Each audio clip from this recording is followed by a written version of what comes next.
तो ये सस्टेनेबल नहीं है। स्टीफन हॉकिंस ने भी कहा था ना कि अगर इस तरीके से हम चलेंगे तो हम 200 साल से ज्यादा पृथ्वी को हम ये बाढ़ आ रही है, क्या है ये? यही है पर्यावरण के असंतुलन, ये क्या है? ये यही है। तो ये जो विकास का मॉडल है ये अनादि से अनंत का नहीं है। अनादि से अनंत मतलब अगर एक पंक्ति में कहे हमें जो मिला, जितनी उर्वर भूमि मिली, जितनी शुद्ध वायु मिली, जितना शुद्ध जल मिला, जितनी बीजों की ताकत मिली, बायोडाइवर्सिटी, जितना हमें बौद्धिक कौशल मिला, जितने बलिष्ठ शरीर मिले, हम 70, 80, 90 साल का जीवन ऐसे जिए कि जो हमें मिला उसे और अधिक समृद्ध करके अगली पीढ़ी को सौंप दें। तो ये अनादि से अनंत का विकास है। इसमें विकास की कोई लिमिट ही नहीं है, आप करते चले जाओ। तो ये जो प्रेजेंट मॉडल ऑफ डेवलपमेंट है ये सस्टेनेबल नहीं है, ये अनादि से अनंत का विकास नहीं है। ये मानता है कि मैं ही हूं और अपने जीवन काल में अत्यधिक भोग करके जाऊंगा। तो इस विकास मॉडल का किसी भी चीज से सामंजस्य नहीं है।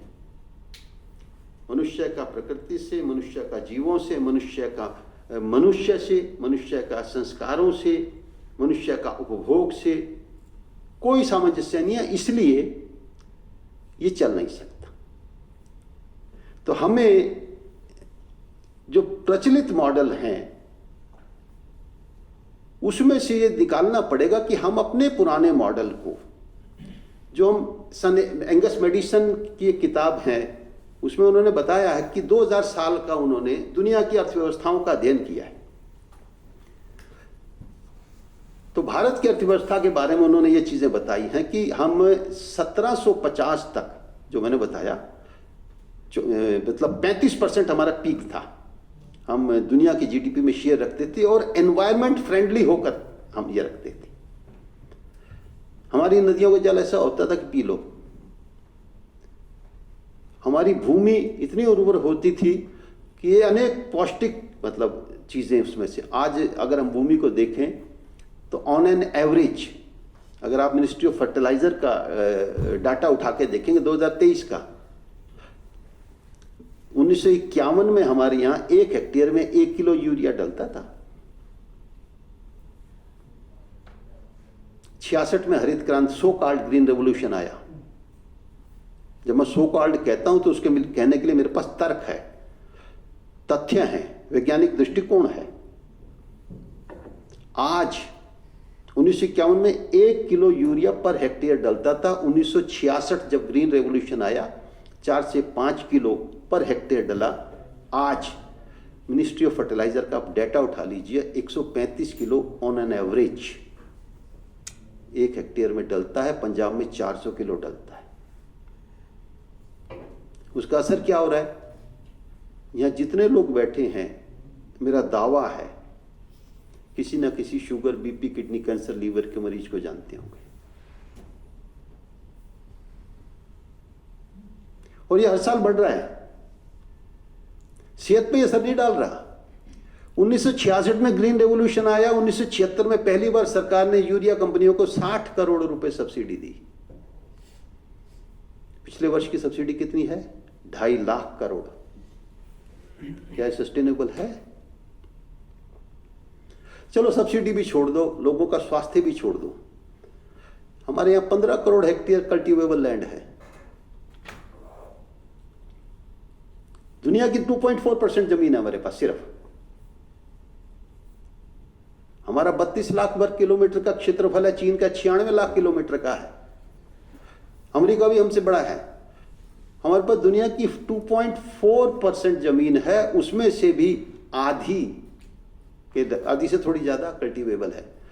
तब भी आप देखेंगे दुनिया की, मेरे शब्दों पर आप ध्यान देना, दुनिया की सर्वाधिक कृषि योग्य भूमि भारत में है। परसेंटेज में बेईमानी हो जाती है, परसेंटेज नहीं कह रहा हूं, फीता लेके नापोगे तो। दुनिया की सर्वाधिक बायोडाइवर्सिटी यहां है। दुनिया में 64 प्रकार की मिट्टी है, तो 49 प्रकार की मिट्टी यहां पाई जाती है। दोमट मिट्टी, काली मिट्टी, चिकनी मिट्टी, बलुआ मिट्टी, लाल मिट्टी। ऐसे नहीं कहते कि यहां जन्म देवताओं को मिलता है, ऐसे नहीं कहते। 125 एग्रो क्लाइमेटिक जोन हैं। जितने दुनिया में क्लाइमेटिक जोन्स हैं वो सारे भारत में है, इसलिए हर फसल भारत में हो सकती है। 9 महीने सूर्य चमकता है, फसल पका के तैयार कर देता है। इतनी ऋतुएं, इतनी मिट्टियां, इतना पशुधन, देसी नस्ल की 30-29 प्रकार की देसी गायें हैं। जैसी मिट्टी वैसी खाद। खैर, मैं दोबारा विषय पे आता हूं। तो अगर हम इन 200 करोड़ हाथ, 1 ट्रिलियन की हमारी कैपिटल, इतनी बड़ी मार्केट, इसको ठीक से संयोजन कर लेते हैं तो हम, ये आकलन है हमारा, $1 ट्रिलियन इन्वेस्टमेंट, 200 करोड़ हाथ ठीक से संयोजन होता है तो हम $40 ट्रिलियन की इकोनॉमी बन सकते हैं। अमेरिका $24 ट्रिलियन है।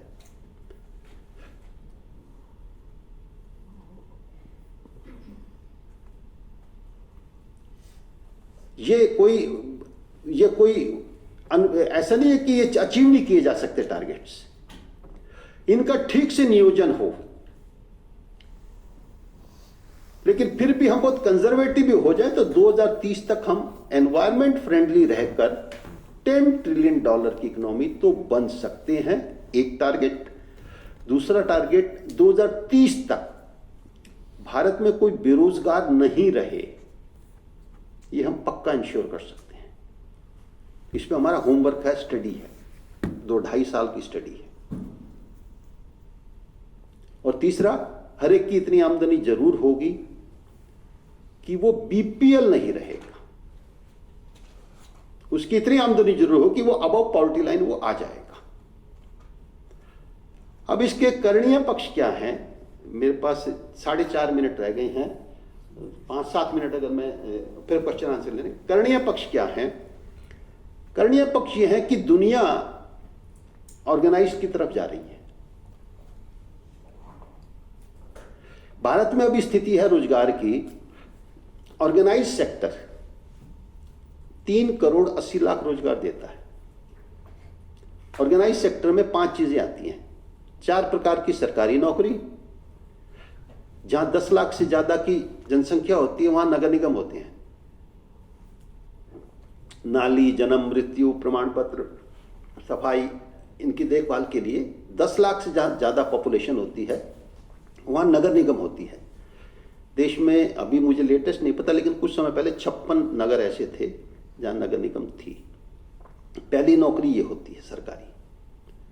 दूसरी होती है दिल्ली सरकार, हरियाणा सरकार, राज्य सरकार की नौकरी। तीसरी होती है केंद्र सरकार की नौकरी, भारतीय सेना, कृषि मंत्रालय। चौथी होती है public sector undertaking, Indian oil corporation, Punjab national bank. 4 प्रकार की सरकारी नौकरी। और ऑर्गेनाइज सेक्टर, जितनी भी स्टॉक मार्केट की कंपनियां हैं, लिमिटेड कंपनियां, प्राइवेट लिमिटेड कंपनियां, जहां पर मतलब पीएफ कटता है, उसे हम गिनती कर सकते हैं, उसका खाता पीएफ का अकाउंट से। ये कुल 3 करोड़ 80 लाख लोगों को रोजगार देती है। 93% रोजगार असंगठित क्षेत्र से आता है, जिसे हम असंगठित क्षेत्र बोलते हैं। उदाहरण के लिए 5-7 रोजगार बताता हूं। देश में 1 करोड़ ट्रक हैं, 2 करोड़ लोगों को रोजगार दे रहे हैं। किसी के 2 ट्रक, किसी के 20 ट्रक, किसी के 100 ट्रक। 1 करोड़ 20 लाख रोजगार ऑटो वाले। नितिन गडकरी जी कई बार कहते हैं 1 करोड़ रिक्शा पुलर्स हैं। टेम्पू, कार, बसें ये तो अलग है, प्राइवेट ड्राइवर अलग है। हमारी 7200 किलोमीटर की कोस्टल लाइन है। इधर उड़ीसा से नीचे आ जाओ, केरल चढ़ जाओ, गुजरात। 3 करोड़ मछुआरे परिवार हैं। पति सुबह मछली पकड़ने जाते हैं, पत्नी मछली मंडी में, मच्छी मार्केट में मच्छी बेचती है। 3 करोड़ हमारे फिशरमैन। 8 करोड़ लोगों की मुख्य आमदनी का जरिया है दूध।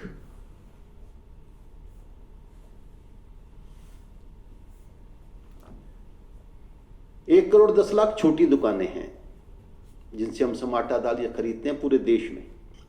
लगभग 8 करोड़ लोगों को जो है जहां है जैसा है, इस आधार पर वो रोजगार दे रहे हैं। 2.5 करोड़ आर्टिजन्स हैं, कारीगर हैं, वो रोजगार ले रहे हैं। तो ये पूरा रोजगार का फॉर्मेट अपना 2 पिलर्स पे है।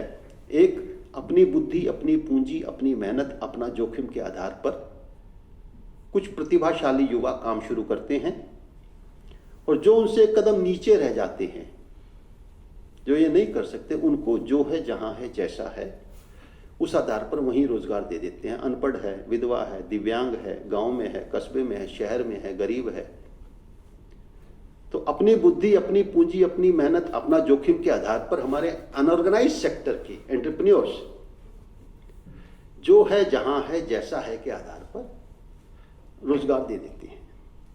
तो ये हमारा अनऑर्गेनाइज्ड सेक्टर है जो 93% रोजगार देता है। अब क्योंकि हम WTO के मेंबर हो गए हैं और पूरी दुनिया में व्यापार, उद्योग, कृषि, इनको चलाने के एक नियम बनते जा रहे हैं, तो हमें सिस्टमैटिक होना पड़ेगा। ये पूरे अनऑर्गेनाइज्ड सेक्टर को हमें ऑर्गेनाइज्ड पर ले जाना पड़ेगा।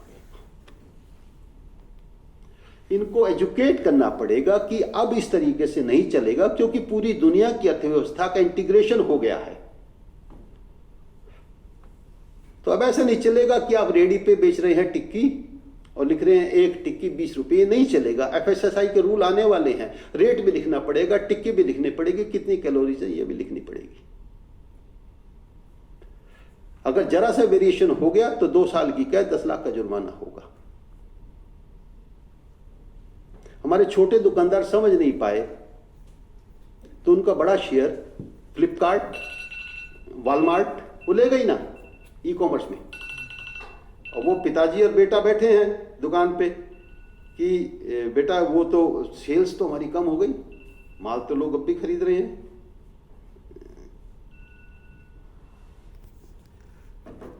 वो नहीं समझ पाए कि ई-कॉमर्स आ रही है, ऑनलाइन बिजनेस आ रहा है। ये वो नहीं समझ पाए। लेकिन बाकी सेक्टर्स को हमें समय रहते चेतना देनी पड़ेगी कि आप सबको ऑर्गेनाइज्ड पे जाना पड़ेगा, क्योंकि बैरियर्स खुल गए हैं और वो हमें कहते हैं कि आप अपने सब ट्रेड को ऑर्गेनाइज करो। अगली WTO की मीटिंग हुई थी, उसमें कहा था कि मछुआरे मछली पकड़ते हैं, ये समुद्र में से चोरी है। अब उन मछुआरों को पता ही नहीं, पीढ़ियों से जाते हैं नाव लेके, मछली पकड़ के ले आते हैं। ट्राले आ गए बड़े बड़े जो 10 किलोमीटर लंबा जाल बिछाते हैं, 40-40 टन मछली पकड़ लेते हैं एक बार में। उन मछुआरों के लिए मछली नहीं बची, उनको और सागर में जाना पड़ता है। ऊपर चिलकती धूप, कितना पानी ले जाएंगे पीने का। घर में पत्नी भगवान की पूजा करती रहती है कि सागर से ठीक वापिस आ जाए, लेकिन बड़े ट्राले तो मछलियां ले गए, उसके लिए मछली